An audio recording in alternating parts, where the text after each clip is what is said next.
அவன் வேதனையோட இருக்கிறியா? இன்னைக்கு சபையில வந்து அழுது கொண்டிருக்கிறியா? அவன் எனக்கு உதவுறதற்கு யாரும் இல்லை என்று சொல்லுகிறியா? இயேசு என்னை கைவிட்டார் என்று நினைக்கிறாயா? இல்ல மகளே, உன்னை யாரும் மறந்தாலும் நான் உன்னை மறக்க மாட்டேன் என்று சொன்னவர் இயேசு மாத்திரம்தான். அல்லேலூயா. அவன் வானமும் பூமியும் ஒழிந்து போனாலும் அவர் உனக்கு கொடுத்திருக்கிற ஒவ்வொரு வார்த்தையையும் நிச்சயமாகவே உனக்கு அதை நிறைவேற்றி தருவார். அல்லேலூயா. உனக்கு உதவி செய்கிறவங்க கை விடுத்திருக்கிறார்.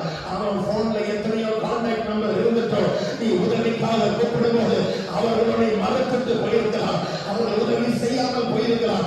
ஆனால் வேதம் சொல்லுகிறது, அவர்கள் என்னை நோக்கி கூப்பிட்டார்கள், அவர்களுக்கு நான் மரண உத்தரவு கொடுப்பேன். அவர்கள் என்னை நோக்கி கூப்பிட்டார், அவர்களுக்கு நான் மரண உத்தரவு கொடுப்பேன். இதை எத்தனை பேர் தேவனை நோக்கி கூப்பிட போகிறீங்க? உதவியா? ஆண்டவரை நோக்கி கேளு. உனக்கு சகாயம் வேணுமா? கர்த்தரை நோக்கி கேளு. உனக்காக யாவையும் செய்து முடிக்கிற கர்த்தர் உனக்காக இருக்கிறார். உன்னை நேசிக்க, உன்னை நடத்த. திகைத்து போகாதே, கலங்கி போகாதே. உன்னுடைய உதவி பரத்திலிருந்து வரும். அல்லேலூயா. மனுஷன் நினைக்கலாம், அவன் சபைக்கு போகிறான், இவன் வாழ்க்கை இதோட முடிஞ்சிடும், அவன் கஷ்டப்படுறான், வேலை இல்லை, இதோட வாழ்க்கை முடிஞ்சிடும், இவனுக்கு நன்மை இல்லை, இதோட வாழ்க்கை முடிஞ்சிடும். Come on, let me tell you in the name of Jesus. அவன் இயேசு உங்களை பார்த்து சொல்லுகிறார், நீ கவலைப்படாதே, நான் உனக்கு சகாயம் செய்யும்படி பராக்கிரமசாலியான கர்த்தராய் நான் உன்னோடு கூட இருப்பேன் என்று ஆவியானவர் வாக்கு தருகிறார். எத்தனை பேர் விசுவாசிக்கிறீங்க? அல்லேலூயா. சத்துரு நினைச்சா இவன் எழுத மாட்டான், சத்துரு நினைச்சா இவன் தோற்று போவான். மனிதர்களுக்கு முன்பாக உன்னை வெட்கப்படுத்தவில்லை. பிசாசு எத்தனையோ திட்டங்களை அவன் எடுத்த போது கூட தேவன் உனக்காக உனக்காக உனக்காக வேதம் சொல்லுகிறது, அவருடைய வலதுகரத்தினாலே உன்னை தாங்கி கொண்ட கர்த்தர். ஓ, உள்ளம் கரத்திலே உன்னை வளைந்து வைத்திருக்கிற கர்த்தர். ஓ, தைரியமா சொல்லுமா, உன் பிரச்சனையை பார்த்து சொல்லு, என்னுடைய சகாயம் பரலோகத்தில் இருக்கிறது. My help is from the Lord.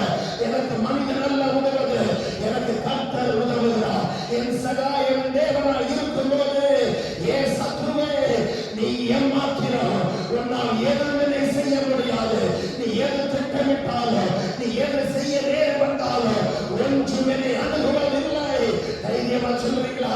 கர்த்தர் உங்களோடு கூட இருக்கிறார். தைரியமா சொல்லுகிறீங்களா? இயேசு உங்களை நேசிக்கிறார். தைரியமா சொல்லுகிறீங்களா? உங்களுக்கு நிச்சயமாய் ஜெயம் உண்டு. நிச்சயமாகவே நமக்கு ஒரு பதில் உண்டு, நமக்கு ஒரு முடிவு உண்டு. நம்ம நம்பிக்கை வீண் போகாது. எத்தனை பேர் சந்தோஷமா சொல்றீங்க? நிச்சயமாகவே நமக்கு ஒரு பதில் உண்டு, நமக்கு நல்ல முடிவை தரபடி அவன் நம் நம்பிக்கை வீண் போகாது. ஹல்லேலூயா. அவன் என்னை கேட்கிற ஒவ்வொரு தேவ பிள்ளைகளை பார்த்து சொல்லுகிறேன், விசுவாசத்தில் நிலைத்துக்கொள், கிருபைக்குள்ள நிலைத்ததில்லை. ஆண்டவரை விட்டு அங்கேயும் இங்கேயும் ஓடாத. அவன் தேவ சமூகத்தில் உண்மையாக நில்லு, கர்த்தருக்கு உண்மையான சாட்சியாய் நில்லு. உண்மை கர்த்தர் நிச்சயமாய் விசாலப்படுத்துவார். ஓ, God will open the new blessings in your life.